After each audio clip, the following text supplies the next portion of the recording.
네, 뉴플리 오늘 제목은요. 제주 찾은 한동훈 총선 출마설에 과거 정권 하지 않은 일에 최선입니다.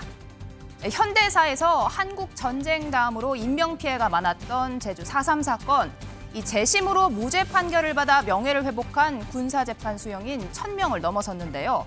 한동훈 법무부 장관 오늘은 제주를 찾았습니다. 지난해 한 장관의 지시로 일반 재판 수용인에 대해서도 직권 재심 청구하고 있는데요. 이 과정을 돕는 수행단을 격려 방문했습니다. 굉장히 오래된 작업이고 어려운 작업인 건 맞는데 우리 여기 있는 사람 모두가 이 작업을 하는 건 전적으로 선입니다. 더 할 게 없다라고 할 때까지 저희가 계속 할 거라는 말씀을 드립니다.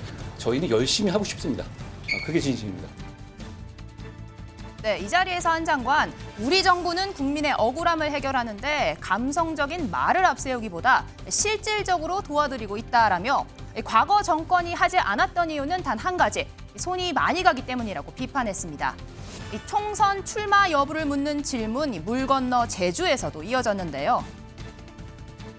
총선 출마한다는 얘기가 좀 돌고 있던데. 제주에도 그런 얘기가 돕니까? 그래서 혹시나 그런 거에 대한 입장을 좀 명확하게 밝혀주시는 건 좀 좋을 것 같아요. 어떻습니까? 제가 여러 번 말씀드렸다시피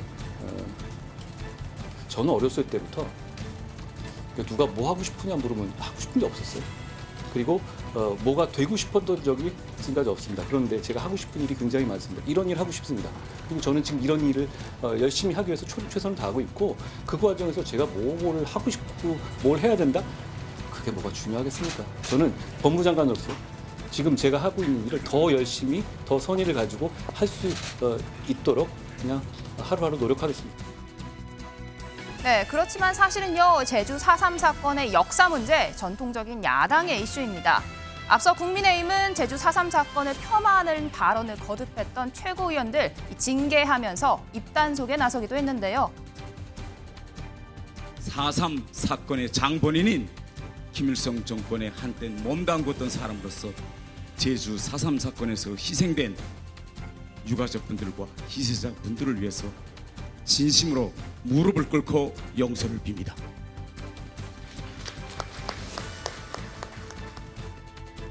네, 이런 가운데 앞서 한 장관의 첫 지역 현장 일정, 호남 행보였던 것도 주목받았는데요. 지난 월요일 한 장관 전남 영암에 있는 한 조선소를 찾았습니다.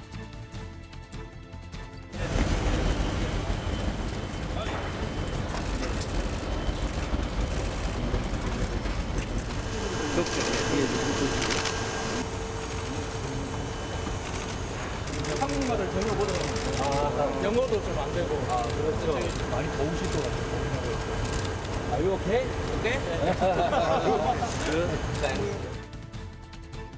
네, 현재 인력난을 겪고 있는 조선업계 외국인 근로자들과 이렇게 마주 앉아서 대화를 하고 안전모를 쓰고 직접 현장을 둘러보는 모습. 몇 장의 공개된 사진에 국가 지도자급이냐, 대권 행보 아니냐 이런 평가가 나왔습니다. 이튿날 전남도청을 찾은 한 장관, 이 자리에서 민주당 소속 김영록 전남지사와 손을 이렇게 맞잡고 여야의 생각이 같아야 한다 이 발언으로 또 주목받았습니다. 제가 법무부 장관을 시작한 이후에 지방자치단체를 방문한 것은 오늘이 전라남도가 처음인 것 같습니다.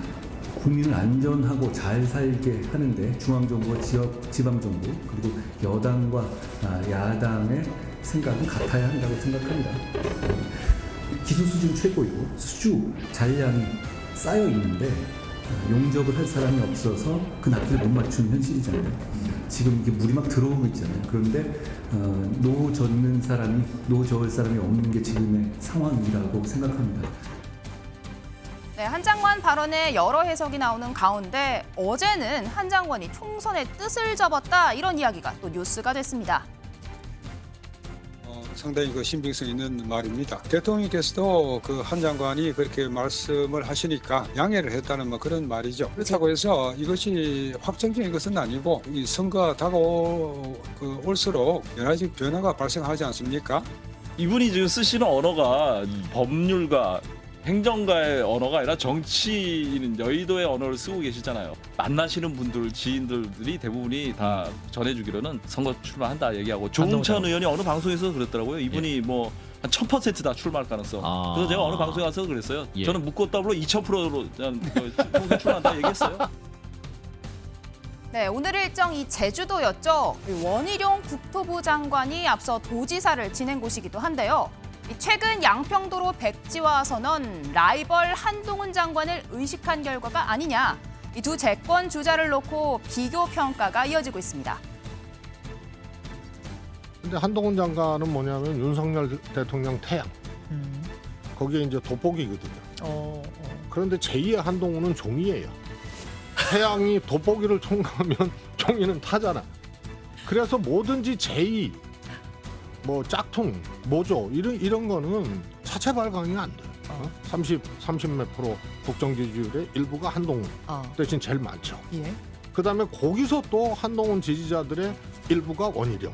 이렇게 가기 때문에 이거는 제가 보기엔 그늘의 그늘이. 한동훈 장관은 상임이라든지 민주당 의원들하고의 어떤 말싸움 이런 걸 계속 이어가고 있습니다만은 근데 제주도 이 원희룡 지사는 다릅니다. 원희룡 장관은 액션, 그다음 운동권식 방식으로 그러니까 선동에는 설명과 해명으로는 끝이 없다 이거.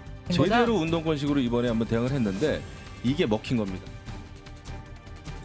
네, 김재섭 위원장님, 오늘 한동훈 장관 제주도를 찾아서 여러 발언을 했는데요. 이 제주 4.3 사건 관련해서 과거 정권이 하지 않은 일 최선을 다하겠다 이런 발언 어떤 의미로 해석을 해야 할까요? 저는 이제 두 가지로 봅니다. 일단은 전 정권에서 4.3을 굉장히 중요하게 생각했음에도 불구하고 실질적으로 4.3 사건에 의한 피해자분들을 위한 적극적인 구제 정책을 실질적이고 손에 잡히는 구제 정책이 어떤 것이 했느냐. 우리가 4.3 이야기를 많이 하지만은 실질적으로 도움이 되는 일을 하겠다라는 선언인 것 같고요. 두 번째는 앞서서 우리가 자료화면에서 봤지만 국민의힘 일각에서 4.3을 폄훼하는 발언들이 있어가지고 제주도민들뿐만 아니라 대한민국 국민들에게 큰 실망을 안겨준 적이 있습니다. 아마 거기에 대한 그 반성적 성찰 같은 것들도 저는 그 안에 담겨 있다고 생각합니다. 그래서 실질적으로 우리 국민의힘 그다음에 정부 여당이 4.3에 대해서 어떤 태도를 가지고 있는지를 단적으로 보여준 게 아닌가라고 생각이 됩니다. 네, 그런데 한민수 대변인님, 한동훈 장관 그래도 4.3 사건 폄훼하는 발언에 대해서 형사처벌하는 건 좀 과하다 이런 발언을 했거든요. 여기에 대해서는 어떻게 생각하십니까? 일단은 저 4.3은 그 한 장관도 가셔서 봤지만은 야당의 여당의 저는 뭐 이렇게 이슈라고 생각하지 않습니다. 우리 현대사의 가장 큰 비극이었고 이미 국가에 의한 국가 폭력에 의한 그 양민들, 우리 국민들의 희생 사건으로 규정이 됐습니다. 그 규정한 거를 과거 지금 국민의힘 최고위원들이 부정했기 때문에 뭐 처벌 징계도 받고 한 거 아니겠습니까? 근데 저는 한 장관이 가서 좀 전에 그 말씀도 했지만은 재심 이 부분은 더할 수 없을 때까지 끝까지 하겠다. 이런 표현들 저는 환영합니다. 그리고 전임 정부 탓만 안 했으면 더 좋았을 텐데 근데 문재인 정부 때는 제가 지난번에 4.3 추념식에도 이재명 대표와 함께 참석을 했는데요. 그때도 나이 드신 어르신이 나오셔가지고 본인은 원래 박 씨였는데 지금 김 씨로 산 지가 너무 오래됐다. 이런 울분을 토하시고 통곡을 하시더라고 아버지 묘 앞에서요. 근데 그런 부분들을 문재인 정부 때 호적 정리랄지 보상 문제랄지 이런 것들을 많이 진척을 시켰습니다. 그럼에도 불구하고 유족들이 여전히 더 원하는 게 있지요. 그래서 이거는 대통령께서도 윤석열 대통령께서도 인수위 때 그 당시 이제 당선되시고는 오셔가지고 유족들을 보듬고 했는데 올해는 오지 않으셨어요. 근데 그런 부분들 다 이거 뭐 여야 정파 떠나서 유족들을 안는 그리고 또 보듬는 거는 꾸준하게 계속될 필요가 있다고 생각을 합니다. 네, 그런데 이런 가운데 김재섭 위원장님, 이 한동훈 장관의 호남 행보, 또 원희룡 장관의 라이벌 구도 이런 얘기가 계속 나오고 있는데요. 두 대권 주자에 대한 평가 어떻게 보십니까? 아마 요새 가장 그 언론 지면상에 많이 나오는 두 장관이 한동훈 장관이랑 원희룡 장관이어서 라이벌 구도라는 재밌는 표현을 쓰신 것 같은데 실제로 그냥 각자의 역할에 충실한 거라고 생각합니다. 게다가 이제 한동훈 장관 같은 경우에 차기 총선 여부, 국민의힘에서 어떤 역할을 할 것인지 이게 이제 초미의 관심사 아니겠습니까? 당 안팎으로 다 관심사거든요. 그러다 보니까 한동훈 장관이 재채기만 해도 거기에 정치적 의미를 담는 일들이 굉장히 많은데 그러다 보니까 또 호남 행보라고 하면 국민의힘에서 항상 취약한 부분, 항상 부족하다고 평가되는 부분이 바로 호남이니까 더 큰 정치적 의미가 담긴 것 같은데 저는 각자 원희룡 장관도 그렇고 한동훈 장관도 그렇고 자신에게 맡겨진 소임들을 그냥 다 하는 과정이라고 생각합니다. 네, 이런 가운데 작년 9월이죠. 헌법재판소에서 열린 검수완박 개정안에 대한 공개 변론. 이 자리에서 한동훈 장관의 이 모두 발언 민주당에서 명예훼손죄로 고소했는데요. 현장 영상 듣고 오시죠. 이 법률은 정권교체를 앞두고 일부 정치인들이 범죄 수사를 회피하기 위한 잘못된 의도로 만들어져 위헌입니다.